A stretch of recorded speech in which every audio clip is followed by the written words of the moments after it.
자, 이번 시간은 이제 국외자산의 양도에 따른 양도소득세액이 1년에 무조건 한 문제가 구성이 되고요. 요건 무조건 맞춰야 돼요. 그래서 자, 일단은 국외자산의 양도에 따른 양도소득세를 논을 내면 국내 자산의 양도에 따른 양도소득세 산출 과정 일단 알고 들어가셔야 됩니다. 그래서 차금과라고 얘기가 시작이 됐었죠. 그래서 제일 먼저 구해야 될 것이 양도 차익이라고 하는 것이 이슈가 됐었고요. 두 번째 이슈가 됐던 것이 바로 양도소득 금액이라고 하는 거.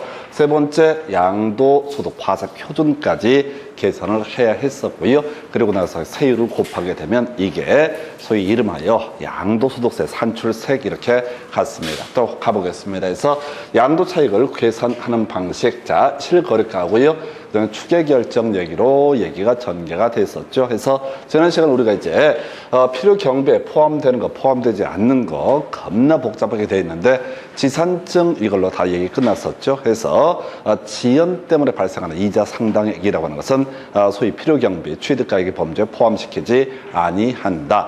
그 다음에 이제 자본적 지출액, 취득가액 양쪽 다 걸리게 되는 것이 이미 종합소득세 관련해서 바로 필요 경비 한번 산입을 했던 것은 어떻다? 바로 양도차익 계산할 때 필요경비에 산입하지 않는다라고 하는 것. 세 번째 이슈가 증명서류 등이 존재하지 아니한 경우에도 자본적 지출액 또는 양도 비용의 범주에 포함시키지 않는다. 해서 외울 게 뭐라고요? 포함되지 않는 거 지산증이라고 하는 것. 지산증이라고 하는 것은 양도차익 계산할 때 필요경비에 포함시키지 않는다. 일단 외우고 들어가셔야 돼. 해서 지산증이라고 하는 거. 이러면 이제 모든 지문을 100% 소화할 수 없지만 답을 골라낼 때는 아무 이상이 없었고요.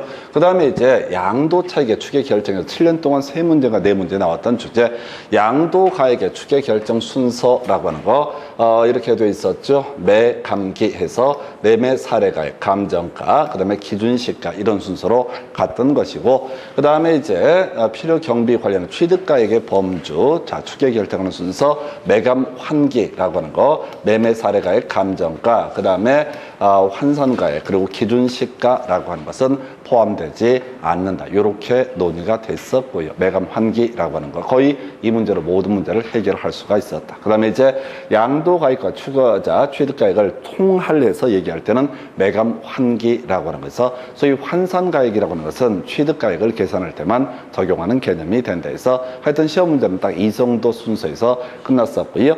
그 다음에 이제 고가주택이나 부담부 증에서 양도차익 문제는 비우기로 말씀을 드렸습니다. 그래서 이렇게 양도차익이 계산되게 되면 이제 해서 양도소득 금액이라는 것을 계산을 해내야 되는데, 양도소득 금액이라고 하는 것은 이미 구해진 양도차익에다가 장기 보유 특별공제액을 뺀 금액, 이게 바로 양도소득 금액에 해당이 되게 된다. 그래서 이 양도차익이라고 하는 걸 구해놨다고 치고요. 보유기간별 공제율이라고 해서 일반 자산에 있어서는 15년 이상 보유했을 때 30%의 공제율을 적용했었고요. 그래서 고가주택 같은 경우는 이렇게 갔던 거죠. 바로 10년 이상 보유했을 때 무려 80%의 공제율을 적용한다. 그래서 이때 장기 보유 특별공제라고 하는 개념 자체가 3년 이상 자산을 보유하고 있다가 양도했을 때 양도소득세를 줄이기 위해서 출제 이슈가 될 거 두 가지 있었죠. 미등기 양도자산에 대해서는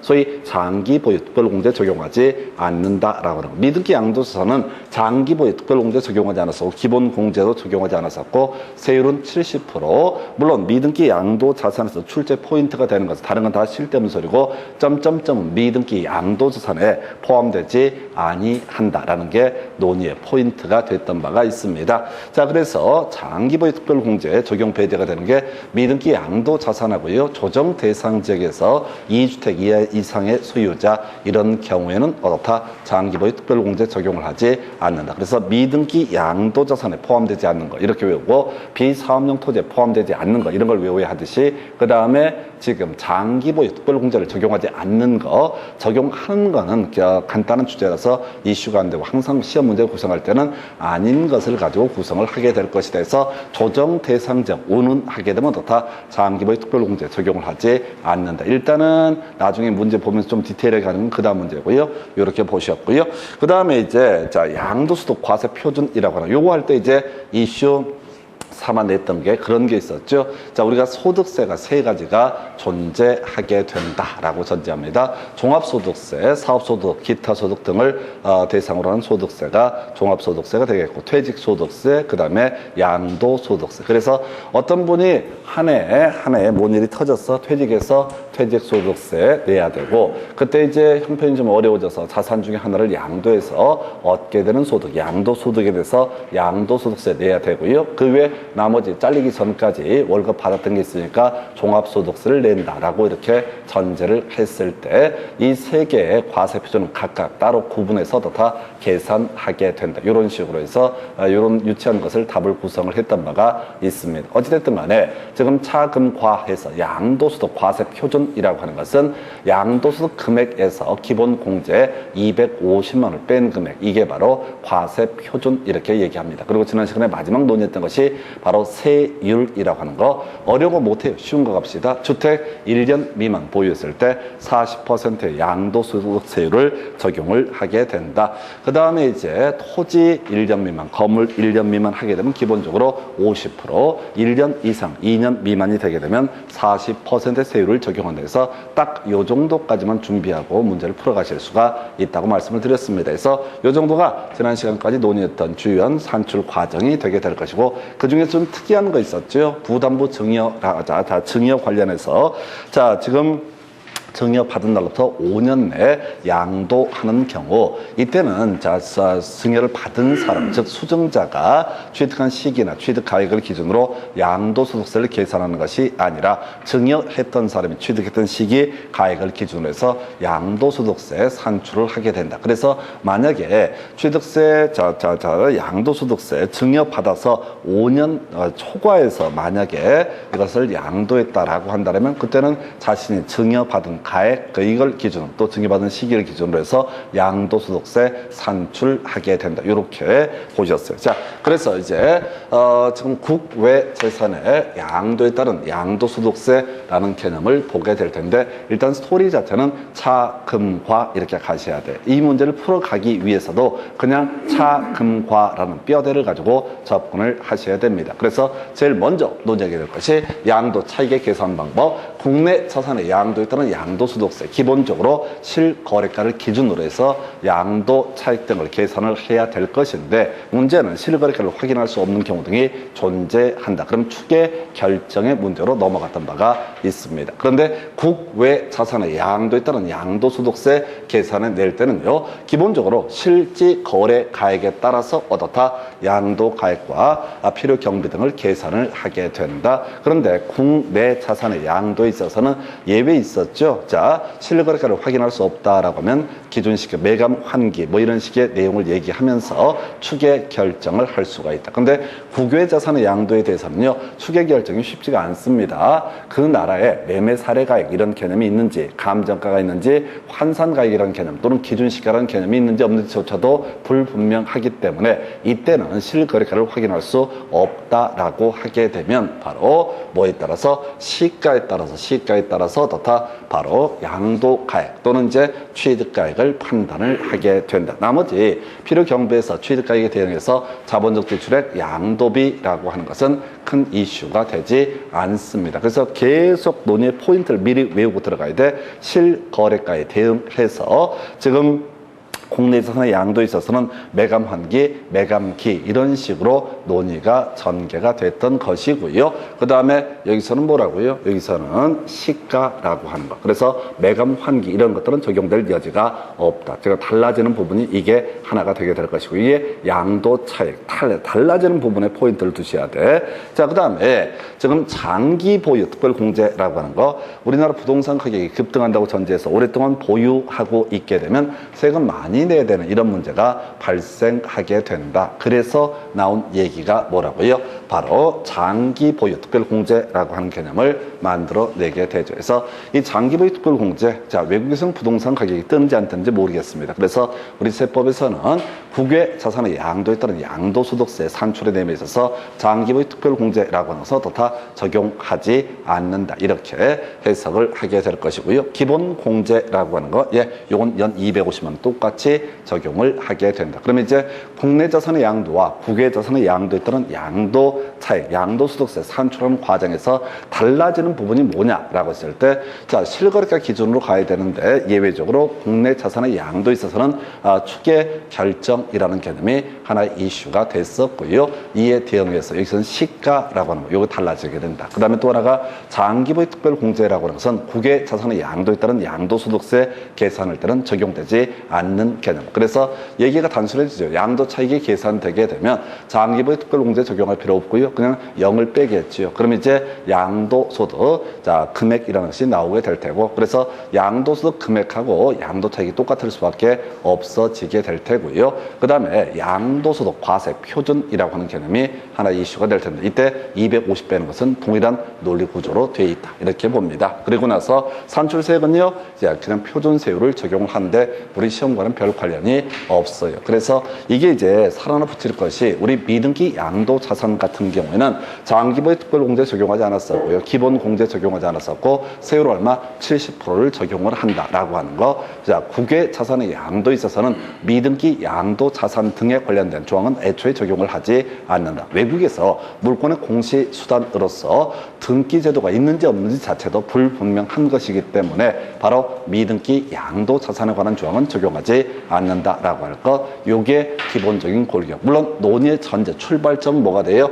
해당 자산의 양도일까지 5년 이상 국내 주소를 둔 거주자가 국외자산의 양도에 따라서 발생하는 양도소득에 대해서 양도소득세 과세가 이루어지게 된다. 그럼 이제 전체 가장 기초가 되는 개념이, 만약 4년 동안 자, 국내 주소를 두고 있다라고 하면 국외자산의 양도에 따른 양도소득세 이 부분에 대해서는 어떻다? 비과세가 이루어지게 된다. 제일 쉬운 게, 자, 국내 5년 이상 주소를 둔 거주자라고 하는 거. 이 거주자라고 하는 개념은요, 183일 이상 국내에 주소 거소를 두고 있는 사람을 가리켜서 뭐라고 그런다? 바로 거주자. 그러니까 이런 경우 발생할 거예요. 요 근래 이제 야구 선수 중에서 국외 외국인들 용병들이 좀 문제가 됐던 사안이 있습니다. 그래서 그걸 이제 단순화시키면 외국인들이 183일 이상 5년 이상 국내에서 만약에 계속 야구를 했었다라고 전제되게 되면 그분이 외국에 있는 자산을 판다라고 할지라도 그 부분에 대해서 우리나라에서 더 양도소득세 과세 대상이 되게 된다. 일단 스토리가 이렇게 가야 될 테고, 두 번째 논의 쟁점, 양도차익 계산 방법. 원칙은 실거래가, 예외 매감기, 매감환기, 즉 추계 결정의 문제. 여기서는 어떻다? 시가라고 하는 것이 달라지는 부분, 이렇게 봐야겠고요. 그 다음에 이제 양도소득 금액이라고 하는 거. 자, 지금 양도 차익에서 장기 보유 특별공제액 빼야 되는데, 국외 자산의 양도에 따른 양도소득세 계산할 때는 바로 장기 보유 특별공제 적용하지 않는다. 기본공제는 적용을 한다. 세율도 표준세율을 적용을 한다. 그리고 같이 묶어서 미등기 양도 자산이라 할지라도 소위 국외 자산의 양도에 있어서는 미등기 양도 자산 등에 관한 규정 자체를 아예 적용하지 않는다. 그럼 적용 안 하는 거 몇 개 볼까요? 첫 번째 이슈가 됐던 것이 바로 매감기, 매감환기라는 추계 결정의 문제는 어떻다? 발생하지 않는다. 두 번째 적용 안 하는 것이 장기보유 특별공제, 이 조항은 어떻다? 적용하지 않는다. 세 번째 미등기 양도 자산과 관련된 이 조항도 어떻다? 적용하지 않는다. 그럼 정리하면 이런 식이야. 자, 국외자산의 양도, 국내 자 5년 이상 주소를 둔 거주자가 국외자산의 양도에 따른 양도소득세 내야 될 의무가 있게 될 것인데, 세 가지. 첫 번째 이슈가 됐던 거, 자, 매감기, 매감환기와 같은 추계 결정 조항은 적용을 하지 않는다. 두 번째 장기보유 특별공제 적용을 하지 않는다. 세 번째 이슈가 돼야 되는 게 뭐라고요? 바로 미등기 양도 자산 등에 관한 조항은 어떻다? 적용을 안 한다. 그럼 나머지는 뭐예요? 다 적용한다. 이렇게 가셔야 돼. 개별적으로 우리가 다 외울 수는 없는데, 뭔지 모르지만 적용하지 않는 것들을 외우고 들어가셔야 돼. 외우셔야 돼. 언제? 오늘 그냥 오늘 외우고 끝내셔야 돼. 그래서 자, 일단은 문제 가지고 쟁점들 확인을 해보도록 하겠습니다. 자, 국외자산의 양도에 관한 설명 옳은 것을. 요 문제는요, 법이 그렇다는 겁니다. 실질적으로 내가 하와이에다가 뭐 펜션을 하나 샀다가 팔았다가 등등등 몰라. 우리나라 팔았는지 샀는지 그걸 알 수가 없으니까 최소한 알아서 양도소득세 신고 납부를 해야 되는데 안 했다고 할지언정 그걸 쉽게 잡아내기는 어렵다라고 미리 전제를 삼고요. 1번 자 가보겠습니다. 양도차익 계산 시 외화 환산이라고 하는 것은 지출 현재 기준 환율 또는 재정 환율에 의한다. 요거 하나 빼먹었었구나. 요 얘기죠. 국외자산의 양도에 따른 양도차익을 계산함에 있어서는 무슨 문제? 환율이라는 문제가 발생하게 되죠. 환율이라는 문제가 발생하게 되죠. 이게 추가되는 항목이죠.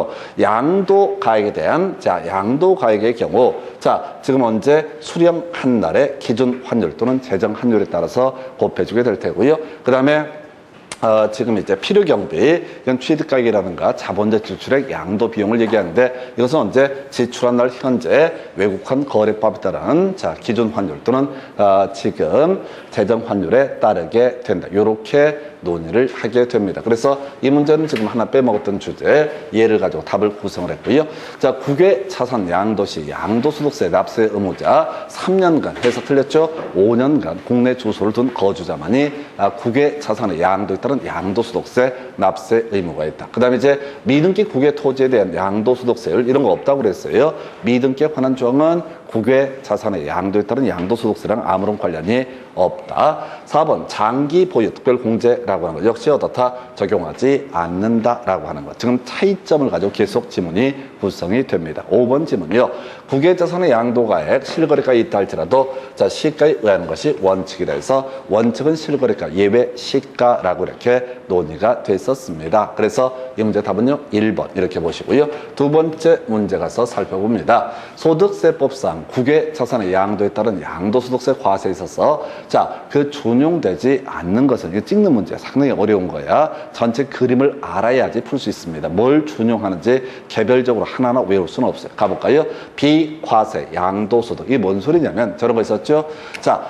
국내 소득 9억 이하의 1세대 1주택 소유자 보유기간 조정대상지역이라고 전제했을 때 보유기간 2년 이상 거주기간 2년 이상의 요건을 충족을 하게 되면 어떻다? 비과세. 이게 뭐 외국에서도 적용이 되나 봐요. 집 한 채 가지고 있다 팔았을 때 그 부분에 있어서는 설령 지금 이제 비과세 대상에 해당되면 적용을 하지 않는다. 그런 조항이 있나 봐요. 2번 양도소득 과세 표준의 계산. 과세 표준은 어떻게 계산합니까? 바로 양도소득 금액에서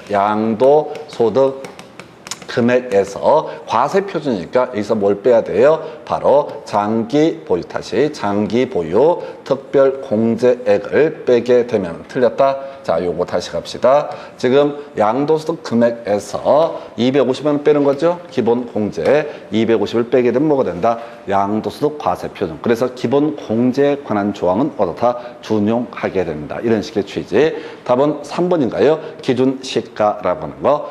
기준시가 최근에 문제 어렵게 구성이 됐었죠. 분양권 관련해서 기준시가라고 하는 불프라고 해서 불입한 금액 그리고 프리미엄을 합산한 금액을 뭐라 부른다? 불프. 요렇게 보셨죠. 그런데 기준시가 얘기는 외국에서는 있을 수가 있다 없다? 없다라고 하는 거. 아까 우리 읽었잖아요. 국내 자산의 양도에 따른 양도소득세 계산을 할 때는 실거래가가 원칙인데 이게 이제 실거래가가 마땅치 않으면은 매감기, 매감 환계 같은 바로 추계기열 적용이 가능하다. 그런데 국외 자산의 양도에 있어서는 매감기, 매감 환계 문제가 발생하지 않기 때문에 이때는 뭐라고요? 바로 기준시가 이런 조항은 적용을 할 수가 없다. 문제 겁나 좋습니다. 전체 그림을 다 물어보는 그런 유형의 문제가 되는 거예요. 그 다음에 이제 부당행위 계산이라든가 양도 취득시 이런 것들은 잘 모르죠. 그런데 나머지는 모르겠는데 최소한 바로 매감기, 매감 환기와 관련한 이 내용은 어떻다? 적용을 하지 않는다. 그래서 답이 몇 번? 3번 이렇게 구성하는 거예요. 이 문제는 정말 스케일 크게 잡아놓은 그런 문제 유형이 되게 됩니다. 그래서 이 자리에 들어갈 게 뭘까요? 장기 보유 특별공제 또는 미등기 양도 자산에 관한 조항 이런 것들은 다 어떻다?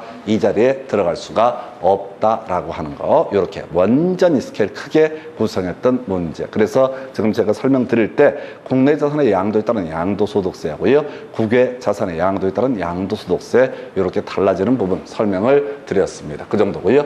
그 다음에 이제 검토 드리게 될 것이 자, 소득세법상 양도소득세에 관한 설명 옳은 것은 이렇게 되어 있습니다. 거주자가 국외 토지를 양도한 경우 양도일까지 계속해서 만약 10년간 국내 주소를 두었다면 양도소득 과세표준을 예정 신고를 해야 된다. 요걸 답으로 구성을 했어요. 그래서 이 뭔 소린 거 아니? 예정 신고가 중요한 게 아니라 이 사람 여기서 논의의 핵심은 양도소득세 납세 의무가 있다라는 의미. 그리고 5년 하면 너무 쉬운 것 같으니까 10년간이라고 해서 살짝 흔들어주게 됩니다. 그래서 10년간 국내 주소를 두고 있었던 거주자의 경우 국외 자산의 양도에 따른 양도소득세 납부할 의무가 있다. 이걸 우리가 뒤에서 보겠지만 예정 신고 납부라고 약간 표현을 달리해서 까다롭게 구성이 됐었고요. 자, 1번 옳게 구성했고요. 2번 비거주자가 모르지. 4번 비거주자가 이건 손도 못 대는 거야. 국외 자산의 양도에 따른 양도소득세의 길은 뭐라고요? 거주자라고 하는 것이 전제가 돼야 되고 국내 5년 이상 주소를 두고 있을 때 이렇게 돼 있어요. 그 다음에 이제 자 3번 거주자가 국내 상가 건물을 양도한 경우 자 거주자의 주소지와 상가 건물의 소재지가 다르면 납세지는 상가 건물의 소재지다. 틀렸죠? 바로 국세 납세지는 뭐가 된다? 주소지가 납세지가 되게 된다. 그래서 우리가 재산세, 취득세, 등록면허세 이런 것들은 지방세 해당이 되기 때문에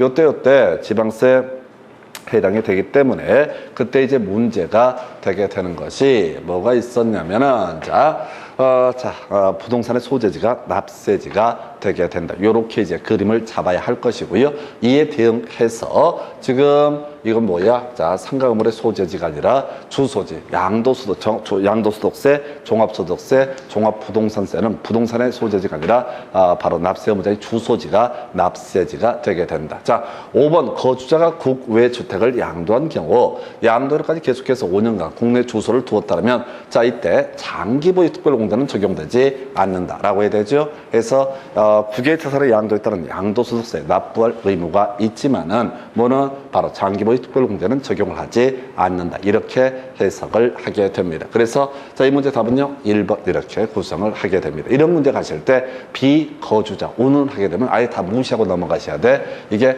겁나 어려웠던 주제예요. 대신 1번 지문은 좀 무난하게 뽑아냈던 사례고요. 2번하고 4번 비거주자 이런 얘기가 숨도 못 쉬게 힘들어졌던 그런 지문 유형이 되게 됩니다. 그래서 자 27회 때 나왔던 문제 쟁점 설명드렸고요. 그 다음에 이제 검토 드리게 될 주제.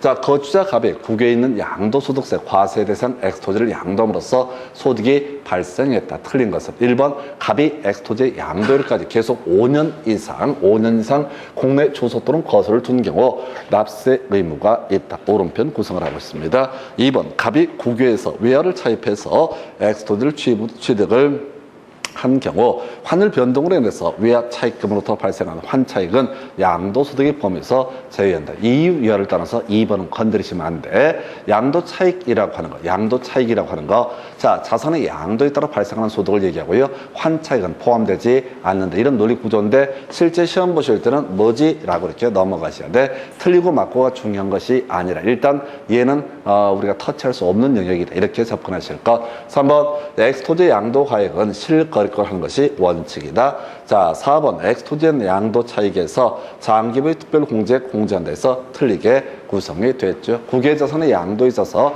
적용하지 않는 거. 자, 추계결정 조항 적용하지 않는다. 장기보유 특별공제 적용을 하지 않는다. 그 외에 미등기 양도자산 등에 관한 조항은 적용을 하지 않는다. 그래서 답은 몇 번? 4번 이렇게 구성을 하고요. 5번 엑스토지에 대한 양도소득 금액에서 기본공제로 250만 원 공제를 하게 된다 해서 오른편 구성을 하고 있습니다. 그래서 이 문제 답은요 4번 이렇게 구성을 해요. 그래서 이 문제 같은 경우 사실 2번에서 수험생들이 거의 멘붕에 빠져버립니다. 그 신경 쓰지 말자고 그랬어요. 무조건 지문 중에 한 개 내지 두 개는 모르는 게 있어야 되고 막히는 게 있어야 정상이다. 이렇게 가셔야 돼. 절대로 이 지문을 다 소화한다는 생각 꿈에도 해서는 안 돼. 앞에 문제 같은 경우는 짜증났던 지문 두 가지 비거주자 운운 이런 거 있었잖아요. 이런 것들은 아예 손을 댈 수가 없는 지문이 되게 되는 거고요. 여기서는 환차익 이런 얘기들이 어려운 지문이 되게 됩니다. 그래서 이렇게 설명을 드렸었고요. 그 다음에 이제 검토 드리게 될 주제, 지금 이제 신고납부라는 주제에 대해서 살펴보겠습니다. 그래서 우리가 이제 세금을 내는 방식 두 가지죠. 자, 뜯어내는 방식 신고납부가 있었고요. 보통징수라고 하는 거, 총론부터 했던 얘기들 가볼까요? 우리가 신고납부에 대한 세금에는 취득세라든가 등록면허세라고 하는 것 존재했었고요. 그 다음에 취득세, 등록면허세, 또 하나가 양도소득세. 종부세는 원래 보통징수 대상이 되는데 예외적으로 어떻다 신고납부에 문제가 발생할 수 있다. 그럼 이제 그냥 보통징수라는 거, 종합소득세라고 하는 것이 그것도 이제 신고납부구나. 그건 시험 범주가 아니고 양도소득세도 신고납부. 재산세는 어떻다 보통징수의 대상이 된다. 그럼 다시 사러 가야 되지. 자, 뭐를 붙여야 되냐면 우리가 신고납부와 관련돼 있는 쟁점 중에 하나가 뭐가 있었냐면 가산세라는 개념이 있었다. 그래서 무신고 가산세라고 하는 거 100분의 20이라고 하는 거. 무신고 가산세 뭐라고요? 100분의 20이라고 하는 거. 이런 주제가 하나가 있었고요. 그 다음에 가산세는 감면 대상에 포함시키지 아니하는 것으로 한다. 이런 것들 출제 이슈가 됐었습니다. 그래서 그리고 이제 중가산세 관련해서 기억할 만한 것 중에 하나가 취득세, 과세 대상 무료로 취득하고 신고하지 않고 전매하다 걸리게 되면 100분의 80이라는 중가산세. 자, 법인 등이 장부 미보존했을 때 100분의 10의 중가산세 등을 부과 징수를 한다. 등록면허세에서 가산세라고 하는 거 이런 거 있었죠. 원래 신고하고 납부를 해야 되는데 신고를 하지 않고 납부만 한 경우가 존재한다. 그때도 어떻다 신고하고 납부한 것으로 본다. 따라서 가산세 등은 아예 어떻다 문제가 되지 않는다. 이 등록면허세에서 겁나 중요했던 주제가 됐었고요. 또 하나 이슈가 된 게 종부세 얘기 있었죠. 종부세에서 신고납부 선택할 수 있었죠. 12월 15일까지 신고납부를 선택할 수 있다. 근데 이때 신고납부를 선택을 하게 되면 뭐가 문제가 될 수가 있냐면 저런 게 문제가 될 수가 있었습니다. 신고납부를 선택을 하게 되면은 그때 이제 이슈가 됐던 것이 자 과소신고 가산세라고 해서 종부세를 부과 이렇게 보통징수 방법으로 고지서를 발부받았던 사람이 자신이 신고납부를 선택을 하게 되면 뭐 그걸로 가면 되는 거야. 근데 지나치게 적게 신고를 했다. 그럼 과소신고 가산세라는 것이 부과가 되게 된다. 이런 식의 논리구조. 자, 일단 양도소득세 파트에서 출제 포인트를 잡아내셔야 돼. 바로 분납이라는 게 거의 대부분의 문제를 차지하게 됩니다. 분납이라고 하는 것. 자, 분납이 가능했던 게 재산세가 있었죠. 250만 초과하게 되면 즉 250초가 500 이하가 되면 2개월의 범주 내에서 250을 초과하는 범주를 분납할 수 있다. 500초과면 납부세액의 2분의 1까지 분납할 수 있다. 양도소득세 250만 원 초과했을 때 분납이 가능했었고요.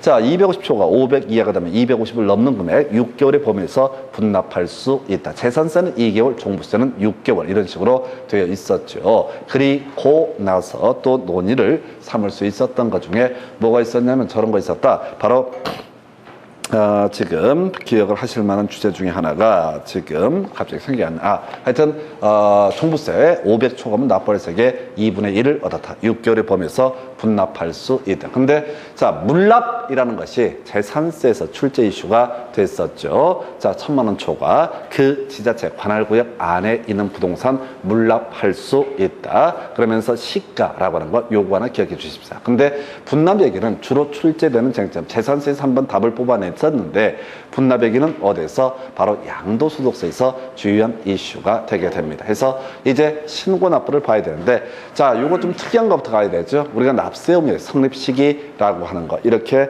설명을 드렸습니다. 납세 의무의 성립 시기라고 하는 거 첫 번째 취득세 과세 대상 물건을 취득했을 때 등록면허세 등기 등록을 하려는 때 세 번째 이슈가 됐던 것이 재산세 과세 기준일 네 번째 종부세 과세 기준일 과세 기준은 매년 6월 1일을 의미하게 된다. 그리고 나서 지금 문제가 되는 소득세 그중에서 양도소득세 언제 납세 의무가 성립합니까? 과세 기간이 끝나는데 절대 소득이 발생한 때가 아니라 과세 기간이 끝나는데 과세 기간이라는 것은 매년 1월 1일부터 12월 31일까지를 뭐라고 한다? 과세 기간. 그래서 자, 지금 얘는요. 만약에 이런 논리 구조가 되는 거야. 어떤 사람이 이자 1월 5일 날 자신의 양도소득세 과세 대상 자산을 양도를 했다라고 전제를 해보겠습니다. 자, 그러면은 이제 이슈가 되게 되는 것이 이런 게 있었죠. 바로 그 해 끝나는 때 어떻다 납세 의무가 성립하게 된다. 이렇게 이제 가야 되는데 문제는 그랬다가는 세금 받아내기가 곤란해서 그런 건지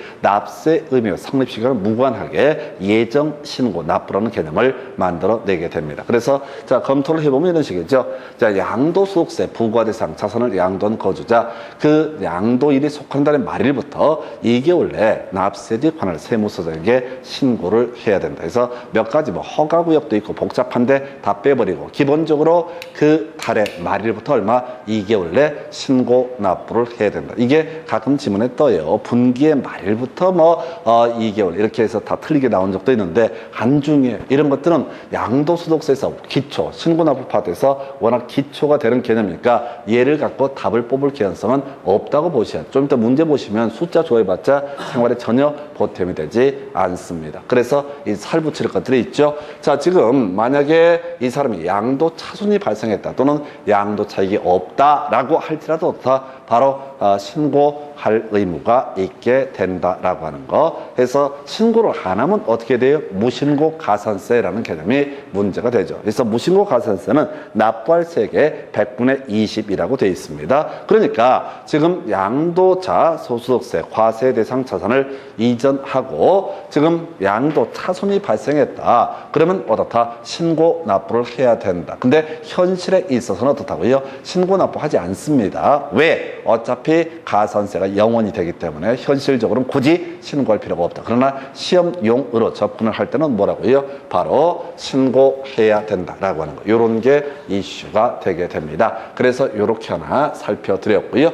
그 다음에 이제 가산세, 자산 등을 양도한 자가 예정 신고를 하지 않게 되면 무신고 가산세라는 것이 부과가 된다. 근데 우리 앞에서 그런 거 있었잖아요. 국내 소재 9억 이하의 1세대 1주택 소유자의 주택 양도소득에 대해서는 어떻다? 비과세가 되게 된다. 그런 경우도 원래대로 뭘 해야 돼? 신고해야 됩니다. 예정 신고해야 됩니다. 그러나 하지 않더라도 어차피 무신고 가산세가 영원히 되기 때문에 현실적으로는 어떻다? 신고할 필요가 없다라고 이렇게 전제를 하게 되죠. 자, 납부 의무 가서 볼까요? 자, 지금 예정 신고했습니다. 그러면 이제 거주자가 예정신고를 할 때는 예정신고 산출세액에서 감면세액을 뺀 세액 등을 자, 세무서 등에게 납부를 해야 된다. 그래서 출제 포인트가 뭐라고요? 분할 납부라고 하는 거. 시험 문제 출제 포인트는 뭐라고요? 분할 납부. 재산세, 종부세, 요거용 분할 납부 있는데 걔는 낼 게 많기 때문에 걔를 갖고 답을 뽑는 경우는 거의 없었고요. 재산세 분할 납부만 한번 옳은 것을 고르시오. 답을 뽑아냈던 적이 있습니다. 그리고 양도소득세 파트에서 바로 분할 납부. 금액이 2배가 됩니다. 그래서 자, 첫 번째 지금 보니까 1,000만 원 초과하는 경우 이게 2배가 아니라 4배가 되는구나. 1,000만 원 초과했을 때 분할 납부가 가능하다. 1,000만 원 초과 2,000만 원 이하가 되면 1,000만 원을 초과하는 금액 범주 내에서 다 분할 납부 가능하고요. 2,000만 원 초과하게 되면 납부할 세액의 2분의 1까지 어떻다? 분납할 수 있다라고 하는 기간은 2개월 내에서 2개월은 다 또 재산세 지금 양도소득세는 2개월, 종부세의 경우 6개월 이렇게 되어 있었습니다. 자, 그 다음에 예정신고 납부를 하지 않게 되면은 납부 불성실 가산세 등이 적용이 되게 된다. 자, 한편 자, 물납제도는 폐지가 됐습니다. 그래서 재산세에서 종부세라고 하는 개념이 중요 출제 포인트가 되게 된다. 이렇게 논의를 할 수가 있겠고요. 그 다음에 이제 검토 드리게 될 것이 확정 신고 납부에서 일단은 이 파트는 이렇게 가셔야 돼요. 최근에 아주 어려운 문제가 구성이 됐는데 원칙적으로 예정 신고 납부를 하게 되면 어떻다? 확정 신고 납부할 의무가 없다라고 하는 거 한번 냈으면 된 거죠. 굳이 또 그 다음에 5월 1일 날 가지고 똑같은 얘기를 종이 쪼가리 내고 이럴 필요는 없을 것이다. 원칙은 뭐라고요? 지금 보면은 예정 신고를 했던 사람은 원칙적으로 어떻다? 확정 신고를 하지 아니할 수 있다라고 돼 있죠. 이게 원칙이야. 그런데 이건 뭐 썩 좋은 질문은 아니고 의미상으로는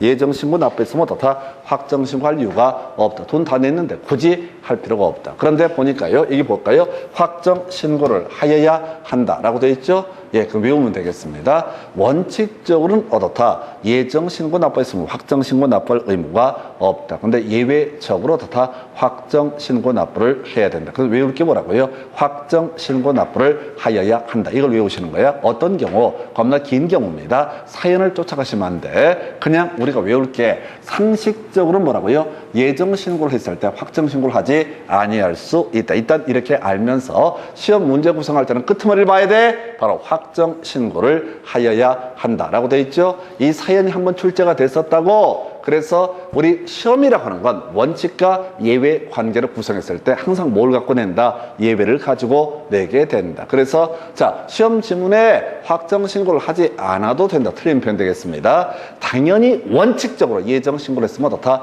확정신고를 요하지 않는다. 그런데 시험용어는 특이한 케이스를 가지고 구성을 하기 때문에 어떻다? 확정신고를 해야 된다. 그냥 외우시면 됩니다. 두 개 외우셨다. 하나가 앞에서 공부했던 주제가 분납, 이 가장 중요한 출제 포인트. 그리고 원래 예정신고를 했으면 어떻다? 확정신고하지 않아도 된다. 이렇게 가야 되는데 예외적으로 어떻다? 확정신고를 해야 된다. 나머지 내용은 별 따져 물을 게 없습니다. 확정신고할 때도 당연히 어떻다? 바로 분할납부. 똑같은 구조입니다. 1,000만 원 초과고요. 1,000만 원 초과 2,000만 원 이하가 되게 되면은 이때는 1,000만 원 초과하는 금액 2,000만 원 초과하게 되면 납부할세계 2분의 1까지 어떻다? 2개월이 범죄해서 분납할 수 있다. 끝이에요. 그러면 양도소득세 신고 납부에서 출제 이슈는 그저 분납이라고 하는 게 가장 중요한 포인트가 되게 될 것이고 두 번째 이슈가 특이했던 거 나왔다고요. 원래 예정신고 납부를 하게 되면 굳이 확정신고 등을 할 필요가 없어야 되는데 이때 예외적으로 다 확정신고를 해야 된다라고 하는 이렇게 개념을 정리를 하게 됩니다. 그래서 바로 문제 가서 몇 개 쟁점 확인해 볼까요? 자, 지금 얘는 벌써 하나, 둘, 셋, 넷. 자, 7년 동안 4문제가 구성이 됐습니다. 국외자산의 양도에 따른 양도소득세도 그렇게 출제가 됐었고요. 확정신고 납부도 내용이자 신고 납부라는 것도 내용 자체가 별로 없는데 4문제. 그러면서 겁나 중요한 주제가 되는 거죠. 그래서 보니까 소득세법상 거주자 양도소득세, 과세표준 신고 및 납부 등 오르는 것은 1번 2016년 3월 21일에 주택을 양도했다. 그럼 그 달의 말일이 3월 31일. 그럼 2개월 내에 5월 얼마 31일까지 어떻다? 예정 신고 납부 등을 해야 된다. 그래서 1번 틀렸죠? 이건 보나마나 옳은 것을 고르시오 나오는 거야. 숫자 이런 걸 갖고 이게 3달인가 틀렸어. 이렇게 답을 뽑지 않아요. 기초적인 개념. 그래서 2번 지문요. 확정 신고 납부 시 납부할세액이 1,600일 때 600만 원 분납할 수 있다. 답 2번 분납할 수 있다. 예정 신고 납부가 됐든 확정 신고 납부가 됐든 그저 출제 포인트 일단 뭐가 돼야 돼? 분납이라고 하는 거 요걸 갖고 쟁점을 삼게 됩니다. 3번 예정 신고 납부 시 납부할세액이 2,000만 원일 때 분납할 수 없다. 예정 신고든 확정 신고든 당연히 분납할 수 있다. 이렇게 봐야겠고요. 4번 양도 차손이 발생한 경우 예정 신고를 하지 않는다. 무조건 신고를 해야 된다. 5번 예정 신고를 하지 않은 거주자가 해당 과세 기간에 과세 표준이 없는 경우 무조건 우리가 기억할 건 뭐야? 확정 신고를 해야 된다라고 하는 거. 확정 예정 신고 안 했으면 다시 당연히 어떻다? 그 다음에 5월 31일까지 확정 신고 납부란 것을 해야 된다. 해서 요렇게 답은 몇 번? 2번. 답이 되는 주제를 찾아보셔야 돼. 양도소득세 신고 납부에서 가장 유력한 출제 포인트는 분납이라고 하는 거. 왜? 법조문 제일 뒤에 숨어 있거든. 납부 얘기 쭉 다 한 다음에 제일 뒤에 묶어서 예정신고 또는 확정신고 관련해서 분납할 수 있다. 출제자가 분납을 물어보는 취지는 마지막까지 똑바로 공부를 했는가 요걸 확인해 보기 위한 과정이다. 그럼 우리는 미리 가서 마지막만 달달 외우고 들어가는 거죠. 그래서 답은 2번. 그 다음 문제 가서 살펴드립니다. 자, 소득세법상 거주자의 양도소득세 신고 및 납부 등에 관한 설명. 옳은 것은 토지 건물을 양도한 경우 양도일이 속한 달의 말일, 달의 말일입니다. 달의 말일부터 2개월 내 과세 표준을 신고를 해야 된다. 해서 1번 분기라고 했으면 틀렸죠. 아까 날짜 3달에서 틀리게 나왔었고 요건 2월은 맡겨놓고 앞에 분기라고 트릭을 쓴다고. 이런 것들은 답이 된다 안 된다? 안 된다. 그래서 이 문제는 뭘 고르시오? 옳은 것을 고르시오. 이렇게 구성을 하는 거예요. 엄청 난이도 올렸습니다. 그러나 우리는 미리 답을 알고 들어가셔야 돼. 2번 지문을 가서 보시게 되면은 양도 차익이 없거나 양도 초선이 발생한 경우에도 예정 신고를 해야 된다. 3번 건물을 신축하고 신축한 건물의 취득으로부터 5년 내에 건물을 양도한 경보서 취득 당시 실거래가를 확인할 수 없어서 환산가액을 즉 취득가액으로 하는 경우 산출세액의 100분의 5에 해당하는 금액을 결정세액에 더한다. 뭔 소린지 전혀 모르겠다. 이렇게 가셔야 돼. 이건 뭔 개소리지? 이렇게 가시는 거죠.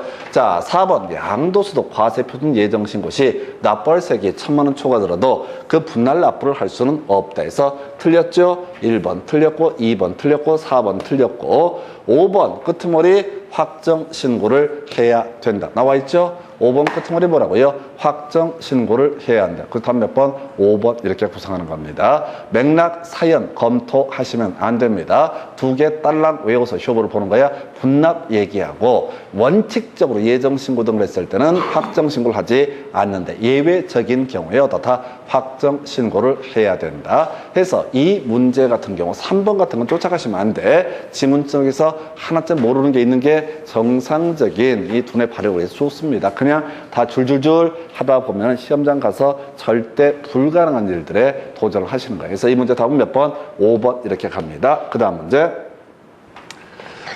자, 가서 보겠습니다. 자, 소득세법상 사업자가 아닌 거주자 갑이 2015년 5월 15일에 토지 등을 양도했고 납부할 양도소득세 1,500만 원이다 라고 되어 있네요. 그러면 5월 31일부터 두 달이니까 7월 31일까지 예정 신고 납부해야 되고 1,500이니까 뭐 할 수 있다? 분납할 수 있다. 사실 이 문제는 그 당시 출제 5, 62도 나오고 지저분했던 문제 중에 하나가 되게 됩니다. 자, 1번 지문이요. 자, 2015년 7월 30일까지 자, 양도소득 과세 표준을 자, 세무서장에게 신고를 해야 된다라고 해서 오른편. 봐봐요. 아까 자, 두 달을 세 달이라고 틀리게 뽑아주고 자, 달의 말일부터 2개월을 분기의 말일부터 2개월에서 또 틀리게 뽑아주고 여기서는 또 맞게 뽑아줘. 그럼 이 문제는 뭘 고르셔야 틀린 것을 고르시오. 이렇게 가는 거죠. 그래서 그냥 던져주는 지문이라고 만약에 달의 말일부터 2개월 내에 신고 납부를 해야 된다. 이걸 답을 뽑아버리면 문제가 너무 유치해지는 거야. 그러니까 이 아이는 두 번 틀리게 한 번 맞게 이렇게 구성하지만 답을 구성하는 지문이 아니다라고 합니다. 2번 지문이요. 예정 신고를 하지 않고 확정 신고를 하게 되면 당연히 가산세 부과가 되게 된다라고 할 것. 3번 예정 신고하는 경우 분할 납부가 가능하다라고 해서 오른편 되는 거죠. 그래서 답이 몇 번이에요? 자, 일단 4번 예정 신고를 한 경우 확정 신고를 하지 아니할 수 있다 해서 아까 나왔었죠? 원칙적으로 다 확정 신고를 하지 아니할 수 있다. 그럼 5번이 답이 되나요? 자, 납부할 세액이 2,000원을 초과할 때 100분의 50 이하의 금액을 납부 기한 시간으로 2개월의 범위 내에서 분납할 수 있다 해서 제가 뭘 골라라? 틀린 것. 1번부터 다시 보겠습니다. 2015년 7월 31일까지 과세 표준을 세무서장에 신고해야 된다. 5월 30일이니까 맞는 표현. 예정 신고를 하지 않고 확정 신고를 하면 요거 틀렸구나. 가산세 부과되지 아니한다 해서 2번을 가지고 틀리게 구성이 됐던 사례 뭐 답 간단하게 뽑아냈었고요. 그 다음에 이제 계속 분납 얘기 계속 이슈가 되고 있습니다. 그래서 이 문제 답은 2번 그 정도고요. 그 다음 문제 가서 살펴보겠습니다. 소득세법상 양도소득세, 물납 및 분할 납부 등에 관한 설명 옳은 것은 해서 25회 때 나왔던 문제. 물납 가능합니까? 물납 불가능합니다. 물납할 수 없습니다. 물납이 가능했던 건 뭐야? 재산세라고 하는 거. 1,000만 원 초과했을 때 그 지자체 관할구역 안에 있는 부동산에 대해서 어떻다? 물납할 수 있다. 물론 허가 받아야지 가능했던 개념이고 물납할 때 그 부동산의 가격은 시가라고 하는 거. 이렇게 논의가 됐던 바가 있습니다. 해서 자 1번 물납 개소리, 2번 물납 개소리, 3번 물납 개소리, 그 다음에 4번 양도소득세 분할 납부는 예정신고 시에는 적용하지 않고 확정신고 시에만 적용된다. 틀렸죠? 예정신고, 확정신고 모두 다 분납할 수 있다. 그 다음에 5번 질문 거주자가 양도소득세 확정신고에 따라 납부할 세액이 3,600일 때 자 2,000 초과니까 1,800까지 어떻게 할 수 있다? 분할 납부할 수 있다. 해서 답은 5번으로 구성을 합니다. 느끼셔야 돼. 지금 보니까 지금 예정신고와 확정신고의 관계를 가지고 자 구성하고 또 두 문제, 세 문제, 네 문제가 계속 도배하는 것이 분할 납부라고 하는 거. 답이 되든 안 되든 그저 분할 납부라는 주제를 도배하듯이 이 문제는 사실 별 의미는 없는 것이 물납이라고 하는 게 25회 시험 보기 전에 이게 폐지가 됐었거든요. 그래서 옛날 법을 가지고 출제위원이 물납 약 올렸던 그런 문제 유형이 되게 됩니다. 자, 그럼 정리하십시다. 첫 번째 이슈, 가장 많은 출제 이슈, 답을 가장 많이 뽑는 게 분납이라고 하는 거. 1,000만 원 초과했을 때 분납 가능했었고요. 1,000만 원 초과 2,000만 원 이하가 되게 되면 어떻다? 1,000만 원 초과는 금액에 대해서 2개월의 범준에서 분납할 수 있다. 물납이라고 자 다시 2,000만 원 초과하게 되면은 납부할 세계 100분의 50까지 어떻게 할 수 있다? 분납할 수 있다. 분납이 제일 중요한 주제가 됐던 것이고요. 두 번째, 예정 신고했을 때 예정 신고 있으면 원칙적으로 다 확정 신고하지 않는다. 예정 신고를 하지 않게 되면 무신고, 가산세 등 일정한 가산세가 문제가 된다. 원래 예정 신고를 하면 확정 신고 안 해도 되는 게 원칙인데 겁나 긴 사연 달라붙어 있으면 어떻다? 확정 신고도 해야 된다. 그래서 결국은 이제 문제 맥락을 보면은 예정 신고 해야 된다. 안 하면 어떻다? 무신고, 가산세 등 때려맞게 된다. 두 번째, 예정 신고를 했을 때 확정 신고 하는 거냐? 원칙은 안 해도 된다. 근데 일정한 사유가 있게 되면 어떻다? 확정 신고를 해야 된다라고 하는 거. 이렇게 세 가지 정도 주제가 되는 거야. 다시 분납이 제일 중요했던 출제 이슈가 됐었고, 두 번째 예정 신고해야 된다. 안 하면 바로 가산세, 무신고 가산세는 가산세 과세 부과 대상이 되게 될 것이다. 또 하나 이슈, 예정 신고했을 때 원칙적으로는 확정 신고를 하지 않아도 되는데 겁나 긴 사연이 깔려 있게 되면 어떻다? 무조건 확정 신고를 해야 된다. 정리하면 이런 식이야. 예정 신고해야 된다. 확정 신고해야 된다. 여기서 파생되는 주제, 예정 신고를 하지 않았을 때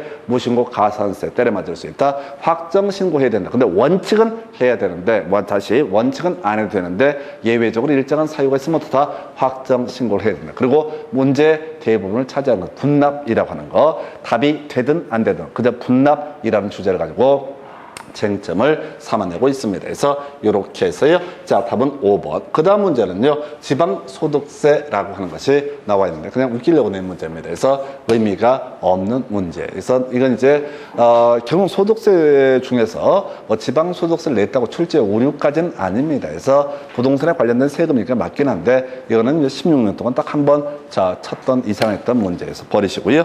자, 여기까지 해서 지금 이제 양도소득세 관련한 쟁점 정리해 봤습니다.